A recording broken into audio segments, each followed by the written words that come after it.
Hey folks, if you haven't already heard, I've launched a new podcast called Unzipping Taboos, Candid Conversations about Sex. If you follow me on YouTube, you've seen that I actually already released the pilot episode here, but one of the ones I've noticed has been a little popular has been on the one on body count. The episode's called The Truth About Body Count, Unpacking the Numbers Game in Sex. You can hear the entire episode here. If you want to hear more of the podcast, you can go to Spotify. I've included the link in the description. You can also find the podcast on Apple Podcasts, Amazon, Audible, and Pocket Casts.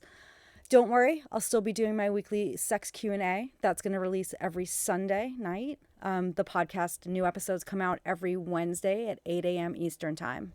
Enjoy. Dr. Sue. Hi, Charlie. Hey, welcome back to Unzipping Taboos, Candid Conversations about Sex. How you doing?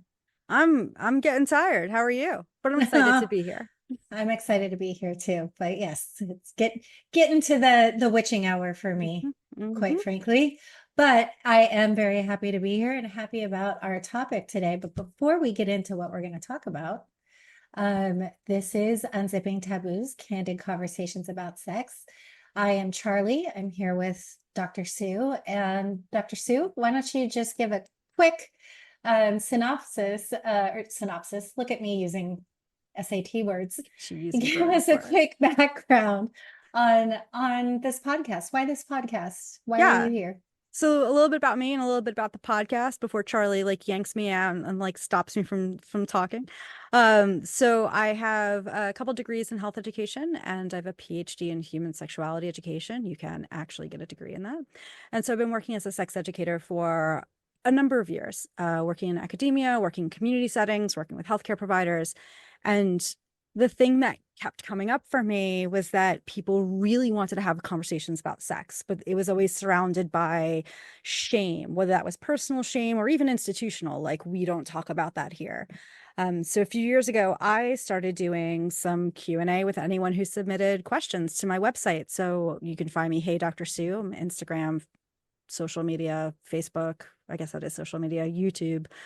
And then just having more and more conversations with you about how do we even reach a broader audience? Like how do we have more conversations about this? And so yeah, that's a little bit about how we got there. Do you want to talk a little bit about how you jumped on board? Sure. Through our friendship and as you mentioned, our conversations and just those things, kind of having that realization that it could be helpful for more people if we maybe shared how we talk about this. I have been a person who has been rarely ashamed about sex and sexuality, so it is not a topic that I have ever shied away from, which I think we discovered in our conversations as our friendship was building. And so finding this or knowing of the podcast platform, thought maybe we could reach more people to help lift that taboo. Yeah. So today, Dr. Sue. Yeah, today. Body counts. So if you listen to the first episode, you heard all about the words I hated, and now we're doing a whole episode on another word I hate. But go ahead, keep going. Body counts, sex number. Okay. So what I noticed, you had mentioned some of the platforms that you are on already, and one of them is Medium. And I noticed that you had three different articles surrounding this topic. And I'm just going to throw out the dates because I do find the timing interesting. We have the article the post from January 1st, 2022. Hey, Dr. Sue, what do I do if my body count is air quotes? I'm adding air quotes too high. Then a few months later, November 12th, 2022, we have how can one reduce her body count, which I think is important to note that we have a gender determined there. And then in August 2023, so about this time last year, hey, Dr. Sue, my body count bothers me.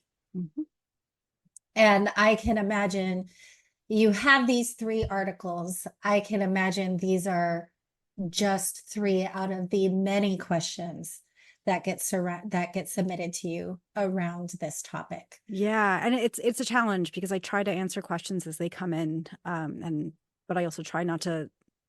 Sometimes I get redundant questions, and I want to make sure I'm making space. And so, there's definitely a few folks who've asked similar questions that I just kind of bypass to get onto other topics, knowing that I already had these out here. But yeah, I get this question, and I get this question a lot in person. So when I do in-person events, I get these questions a lot. What I love about the in-person event is I can see the body language of the person who's asking me the question, unless it's being asked anonymously.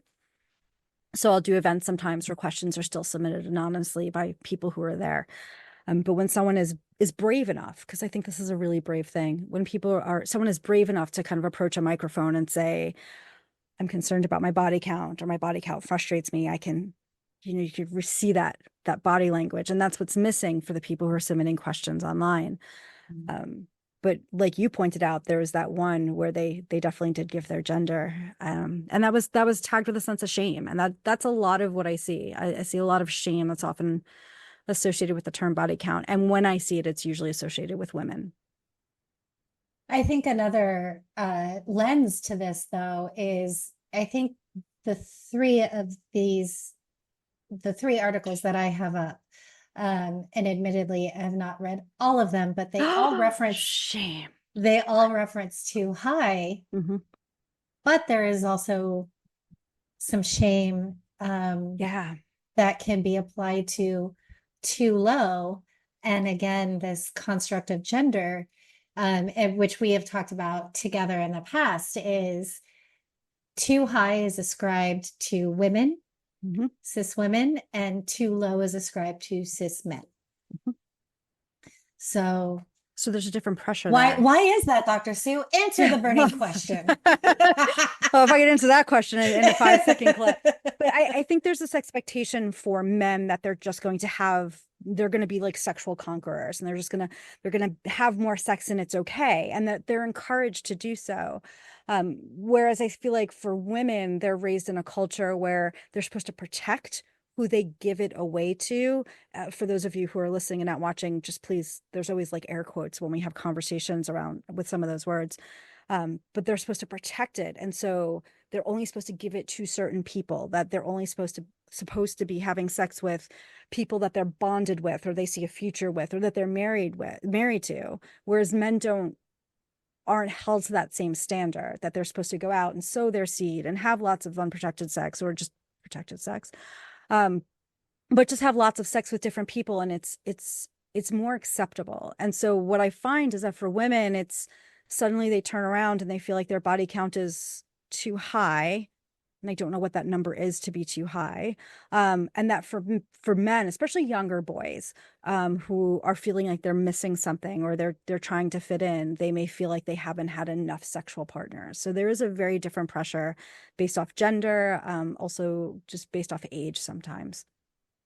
Yeah, and I think I would add, just, a little bit anecdotally, just within other communities, the LGBT community, Q plus, pardon me, LGBTQ plus community, there is also that perception. There could be the perception of the guy that's too promiscuous. Hmm. And so there, it exists in every circle Hmm. where sex exists. Yeah. Um, but I think something that you mentioned is really important, and many of us can relate, I believe. Growing up, there was a lot of, you know, for me, um, hold on to it, hold on to your virginity, hold on to your sexuality. And then when you hear people relay their stories about their first time, or the emotions surrounding the pressure, when I would hear guy friends talk about it, it was about taking. Hmm. And when I would hear my girlfriends talk about it, it was about needing to hold on to it and protect it. Hmm. And then if it was something that they only kind of half-heartedly did because they didn't have the language or comfort to say, no, absolutely not, then it was taken from them. Hmm. Yep. And so another thing that for our listeners to be aware of, in my opinion, is, also how kind of pop culture reinforces this. Oh yeah, There's, absolutely. and I will admit, I love me some frivolous TV. I have a job where I am intensely present for the people that I work with. And so I need some frivolity at the end of the day to unwind. And there are several reality competition shows that I watch, one of them surrounding finding, a connection with somebody. And there are games constructed around it. And in this particular show, a game is guess the body count. Oh. And this episode made me both uncomfortable and very angry. Hmm. Um, because so they separated the women and the men. And so the first round was the men guessing the body count that I'm sure the producers got from the women prior to filming. And if they guessed and the number was higher, the collective reaction of the men to Oh yeah. that woman's number. Oh yeah. And then conversely, the women had discomfort around high numbers with the men, but the men's reaction to their cohorts, their fellow males numbers were completely different than if one of the women contestants had the same number. Hmm. So I want the audience to be aware of how pop culture and society does kind of reinforce this ideal Hmm. of women are to protect and be chaste and protect chastity across the spectrum. I'd throw out there a married man maybe hitting on a married or a single woman, and the pressure and the shame falls on the single woman, but she had no vow or promise that she made Hmm. to anybody. Yep. But he can largely escape some of that shame and that scarlet letter, so to speak. So all of that to say, body count. Yeah. I think part of the problem I have a couple of problems with the concept of body count, and one of it is the shame that comes with it. And it's this idea that I don't really know why we have to keep track of it. Like why maybe when you're young that number matters to you, but if you're in your 20s, 30s, 40s, 50s, you get the idea, 70s, 80s. Why do we need to know that number? Like why is that something that we need to know? And why is that Mhm. something that I can understand the sharing of the numbers, at least for recent sexual history. So I think that's one of the things that bothers me the most about this idea of body count. It's like you're supposed to keep track. And then what goes into that number? So if you watched our first episode, it was talking about what does sex even mean? Like that word that should seem so easy. Does body count only include people that I wanted to include? Does it include people that I was sober when I was having sex? Does it include only if I reached orgasm? I made that joke in class one day, and one of the girls goes, "Well, no woman would have a body count then." It's like, I don't know if I agree with that. Right.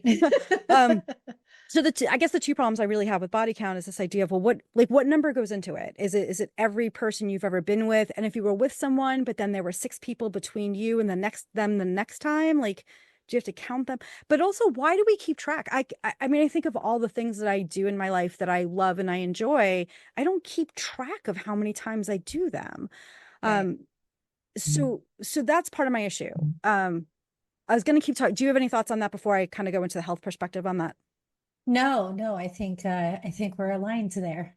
But yeah, it is just the why this Why? question. Yeah. And I think, and this may be where you're headed with the health piece, maybe in the most informed intent, it is to determine, are you dealing with somebody with impulse issues, and what's your risk?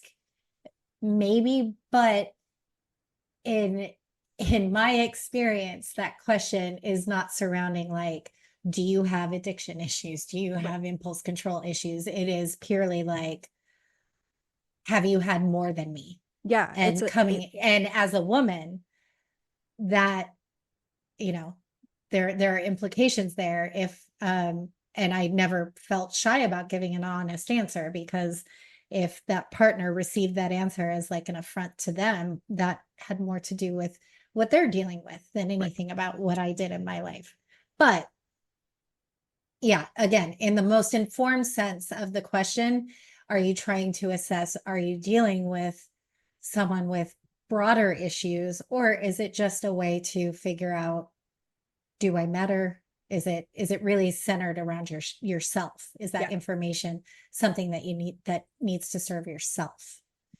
So, I think from a health perspective, all of that, yes. I think from a health perspective, the reason I think maybe you'd want to share your recent partners or the number of recent partners is just maybe STI risk. So someone can make an informed judgment of whether or not they're putting themselves at risk. So I feel like that would be a number, but I feel like it would be like recent sexual partners if we're talking about STI risk, because I do think that's something, I mean, with the chlamydia and gonorrhea and syphilis rates going through the roof, I think that's a conversation that more people need to have about what's my risk right now. Like, have you been exposed? How do you know? Have you been tested?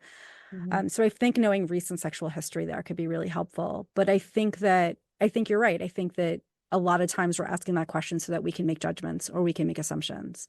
It's the, oh, you have a really high body count, so you'll be down for whatever I want to do because you get you around. don't say no. Right. Yeah. So I think that's part of the issue is why do we even ask the question? And I know from having worked in reproductive health, I would always cringe when I would see that question on the intake form of how many sex partners have you had, because they A, never defined what a sex partner was, and B, why do I need to know that, and why do you need to know that? Are you assessing my risk of STIs? Are you assessing whether or not I need information on pregnancy prevention? Because in that Mhm. case, maybe just ask me. Um, if I may need prep, you should be asking me about the behaviors I'm engaging in and how often, rather than how many partners I've had in a lifetime. And again, this idea, because not everyone who's having sex is young. I know in this country we kind of reserve sex for the young and the beautiful and the able-bodied and the white, if you kind of take a look at who we assume is having sex. Um, and we know that people of all sizes, shapes, orientations, and ages have sex. And so when we're starting to talk to people who are in their 30s and 40s, like, again, it could feel shaming if they sit there and say, I don't remember, like, or I've had a partner for 20 years. I don't remember before, I stopped counting after that. So I think we need to really talk about not just in relationships, but also just in healthcare, like why are we asking a question about number of sexual partners? Are we really asking about, do you need certain types of information? And maybe we just ask that. Inside a relationship, I think it is, I think that would be the question I would ask back. So if someone were to say, like, what's your body count? I think my answer at this point in my life would be like, why? Like, why does that matter? Why does that matter here and now? Um, the problem with that is the same thing. I know I talked about this a lot in the last episode we did, and I know my students, any students out there who are listening, are going to laugh. To me, it comes down back to communication. It is way easier for me if I don't feel comfortable talking about sex or just being like, "What's your body count?" than to be like, "Hey, like I'm really nervous doing this, and I'm not that experienced, or maybe I am, and here's what I want to say." It's a lot easier to just ask a standard question than it is to get into the whys. So I do kind of get the why, but I want to change that. I want to change that, how we're asking the question, how it's coming across. Yeah, I think to expand on that, the why of the question, is it really, this is just the easiest catch-all question to get the data that you think that you need to make a decision and make assumptions, and then what what is it about you internally, like, not that there's anything wrong with wanting to know necessarily from a health perspective, but like a lifetime number really, I feel like many things, there's a statute of limitations, right? And so, perhaps who, given the distance of time, does it really matter who your partner was with 10, 15, 20 years ago, Yep.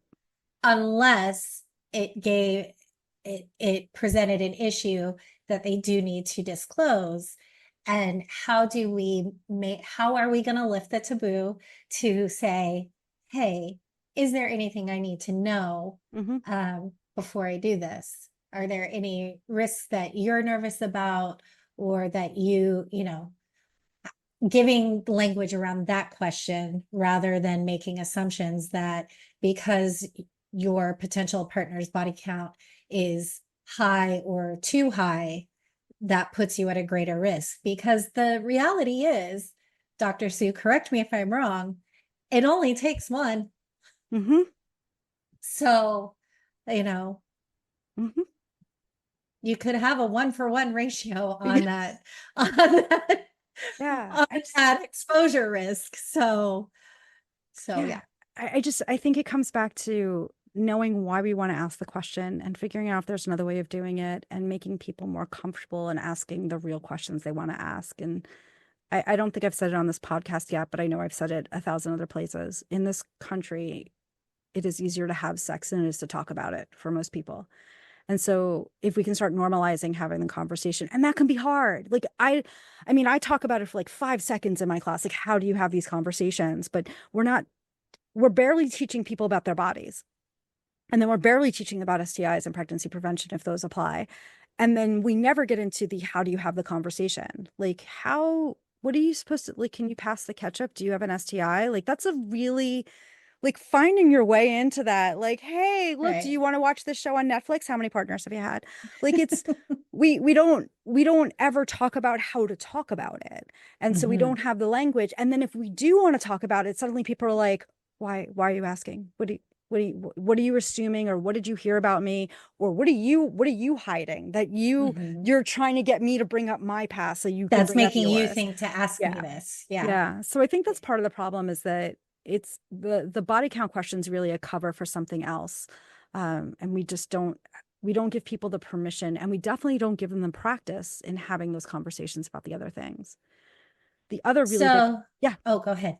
I was just gonna say, the other big problem I have about it when I've done live events and someone asks about body count, there's always a collective groan in the room. There's like, oh, the body count question. I'm like, then stop. Because I'll say, how many of you hate this word? Mhm. And most people will raise their hand. I'm like, then stop using it. If like, if the word itself is the problem, and for me it is, um, being as old as I am, when I hear the word body count, I always think of the song Body Count. So for me, that it was never associated with sex, and now that it is in pop culture, it's a word that people don't seem to love. So I don't know why we keep using the term we don't seem to like. But you were going to say Well, yeah. So we've identified the problem and the thing that we don't like. something. And we've talked a little bit about how we don't give the language Yeah. or help people or guide people to language. Is there anything that you have found in your career around this subject that has resonated with students, with attendees to your talks, or anything like that surrounding this, and finding the language to one, give someone permission to explore, why is this question important for me to ask, and is it a broad question that I'm using to get to very specific information, and if that's so, how can we help them find the language for that specific information that they're looking for? Yeah, I don't think there's a quick thing. And I know we're trying to give people toolkit, since you assigned us that for homework in our first episode, that we were going to create this toolkit for folks. Um, I think part of it is just the stopping and asking why. Like, why do I want to know this question? Like, why am I really asking it? Is it because I don't have a lot of sexual experience and I'm going to feel threatened if their number's really high? Is it that I'm trying to justify what I'm doing because, you know, their number's higher than mine and I want to catch up? I think part of it is just giving people that permission to stop and ask themselves, like, why? Like, why am I asking this? And also giving people permission to say that to people who are asking them. So if someone's saying, "What's your body count?" I think we need to give people permission to say, ask the question, "Why are you asking me? Like, why does that matter?" Mhm. But that takes a lot of self-confidence, and that can be scary. I am actually a really big believer in texting for this because, yeah, Interesting. I know people, yeah, I used to Interesting. teach a sex and Tell me technology about that. class. Yeah. I think technology is, I think people are like, oh, technology is evil, and nothing, it's not inherently evil. It's how we use it. To There's, quote Hamlet, there is yeah, nothing good nor bad. there you go. Look Tis at you thinking that makes it so. bringing the culture in. But yeah, I think especially when I deal with parents, they're like, "Oh, the internet, it's bad. It's be afraid, be very afraid." I'm like, "It's not. It's how we use it." Like you were just saying, it's what we ascribe to it. It's how we use it. I think that sending a text that asks a sensitive question gives you time to think about how you want to phrase it, and it doesn't require the person to answer on the spot. So I'm a big believer in sometimes starting those, not having the entire conversation because there's the whole tone issue. Uh, Mhm. I'm not a big fan of maybe having an entire conversation like that around text unless that's people's comforts. But I think saying, hey, like there's some questions I'd love to ask you, like, and then asking them by text so people have the chance to think about it. Because if I've never had a partner ask me anything about my sexual history, and now they're asking me while they're staring at me, that can be overwhelming. And I Yeah. work in this field and it can be overwhelming. Yeah. So I think sometimes if we say, hey, like there's this great question I want to answer, I want to ask you, and feel free to ask me anything, but here's what I'm thinking, or here's what I'd like to talk about later tonight, it gives people a chance to really think about what they want to say and how they want to say it. Um, there are apps, and this is a little bit, it's not really about body count. There are apps that couples can use where they can check off what behaviors they'd like to try, Oh, and then if you check yes and your partner checks yes, it shows you what you both said yes to. It does not show you what you both did not agree on. And so I think there's a great way of using technology to kind of cross over that boundary that we never taught people how to cross over with in-person communication. mm. So yeah, I would actually be a really big fan of texting in this situation, saying, "Hey, I'm gonna ask you some questions later. Like, here's what they are." Um, Yeah. I think it's important to say though that I like when you're talking about text, again, you did kind of specify like not having the whole conversation because yeah, then you get into the screen grab situation, yes, yeah, right? And if you're not using like WhatsApp or the disappear feature in Apple in iMessage or whatever, there is that risk of yeah, someone capturing it and maybe outing you yeah. So that, yeah, I think in just like as revenge. But we could do a whole episode on revenge stuff. yeah, that's down the road. But Um, we getting but back to body count. yeah, but I do think it gives people that like, hey, there's something I want to talk to you about tonight, and here's what it is. I don't want to surprise you, and like we'll do other stuff than talk if that works for you. But I think that that can give people a heads up about the conversation that you want to have, and then you don't feel blindsided by the conversation. You don't feel the I have to give you an answer right now. Um, and I think also giving people space if you are having that conversation in person. I think giving people that time to kind of be like, whoa, like I wasn't ready for this conversation. I need a minute. Like I need to, not trying to hide anything, or maybe I am. But I need a minute. Sometimes we're just so, all right, I'm going to ask them this question, or I'm going to say this thing.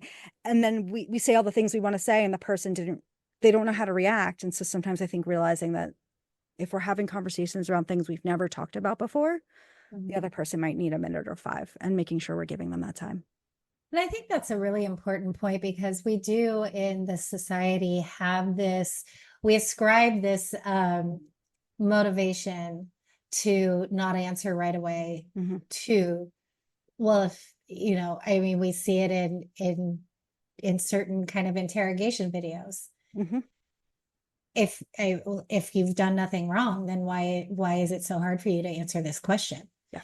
And I think especially surrounding sex, body count, what have you, if your number and this is also again, we've kind of highlighted the too high notion, air quotes, too high.